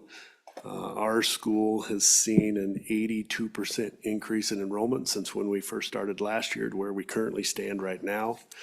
I appreciate the comment earlier about wearing many hats. We wear probably a dozen different hats right now and trying to cover all the bases and running a K through 12 charter school. And so it's a tremendous need for us to see that this would pass. And I think this fixes a big inequity that we had originally. And so, I can say all the same things that everybody else has said, but it's needed money for us. We have a lot of startup funds or a lot of startup needs that have just, we have to take money from other pots in order to be able to make those things work. And so I think this helps fix some of that. Questions for Mr. Winger? Okay, thanks again for your testimony. Appreciate it. Anyone else in the room? We've got about 2 minutes, so. Okay, perfect. Thank you so much. Madam Chair and members of the committee, thank you for your time. My name is Lisa Zimmerman, I spoke earlier. As a teacher, I am proud to provide all the students I teach at Cheyenne Classical Academy with the quality education they deserve. Receiving these funds provided in the foundation funding model for our school matters, as it would provide necessary resources to Cheyenne Classical Academy and the students we serve. Thank you. Questions at all? No? Okay, thank you so much. That was great. Yeah.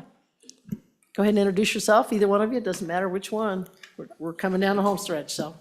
Madam Chair, Jed Ciccarelli, Chief Financial Officer with Laramie County School District 1. I'll be very brief. I just wanted to speak quickly to Senator Rothfuss's points earlier. Our district has had the unique opportunity to serve both district-approved charters, and we also recently had the state-approved charters as well. Speaking more directly to the district-approved charters, our district has 10 years of history working in coordination with the charter schools here in Cheyenne. We have designated central office staff to ensure that the schools are meeting state standards, that they're meeting the accreditation requirements, that they're in compliance with IDEA and special education. On operations, we're involved in their facility planning. We're also the primary source, and the responsibility for state reporting falls within the district central office staff. But we also oversee their federal grants. We also oversee ensuring that they have nutrition services. We even have staff that are devoted to ensuring that MOUs are developed and that the charter school contracts are in order each year. Facilitating the payments to those schools also involves a lot of central office work.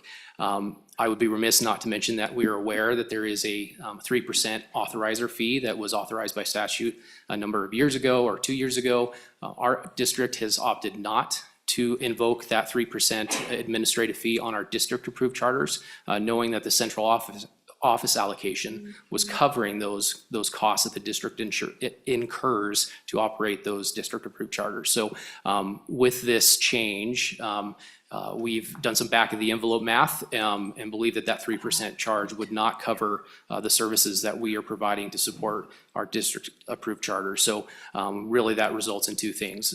One, it would diminish the level of services that we could provide, or secondly, to the points that were made earlier, we would have to divert resources from other areas of operations within our district. Questions? Okay, go ahead, Senator Rothfuss. Thank you, Madam Chairman.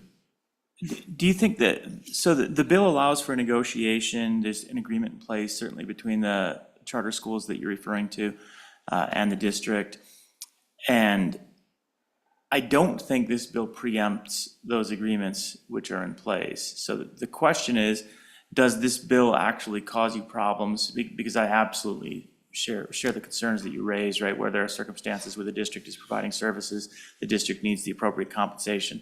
But the agreement seems to allow for that. So I'm just trying to think if we need to fix this and provide that clarity, or to the extent that we have all the language about agreements between the district and the district-approved charter school, if that language takes care of it without us having to amend this. Go ahead, sir. Madam Chair, Senator Rothfuss, I believe that the costs that we would incur as a district for direct services, direct costs, if you will, are certainly a product of negotiations between us and those two charter school entities. I think in question are the costs that we're incurring just to operate, just to oversee and maintain. And it's my belief that we would be limited with this proposed bill to only the 3% as the high end to cover those district kind of administrative costs. In a sense, we'd be asking those schools to contract with us in order to provide that oversight and that administrative purpose, which seems a little contrary. Essentially, you're having central office resources allocated to the school district that we're required to send down to the schools, and then asking them to contract with us to bring those back up to the administrative level. Okay, so Madam Chairman, I understand now that you've contracted, that portion comes to you, you didn't need to have an agreement on that portion. You've got an agreement on other portions for services. That's basically what you're getting at. Is that right? Madam Chair, Senator Rothfuss, that's correct. So you'd have to redo those. All right, that makes sense. That's helpful. Madam Chairman, one other question. How do you do your insurance? I mean, you've got a variety of insurances for the district. I am assuming, but I don't know this, that the two Poder Academies would be under district insurance, and that the Cheyenne Classical Academy would have its own insurance. Is that accurate? Go ahead, sir. Madam Chair, Senator Rothfuss, no, we do require Poder Pass to procure their own casualty and liability insurance on their own. Okay, Property insurance. so you don't use the umbrella district insurance for it, they have their own. Thank you. That's correct. Helpful. I think we're gonna have to go ahead and cut testimony off. Can you come back on Wednesday? That'd be all right? Okay. Thank you so much. And sorry, we've got a little thing we've got to do upstairs. And so I appreciate all the testimony. We'll continue this bill on Wednesday. And thanks so much, everyone, for being here.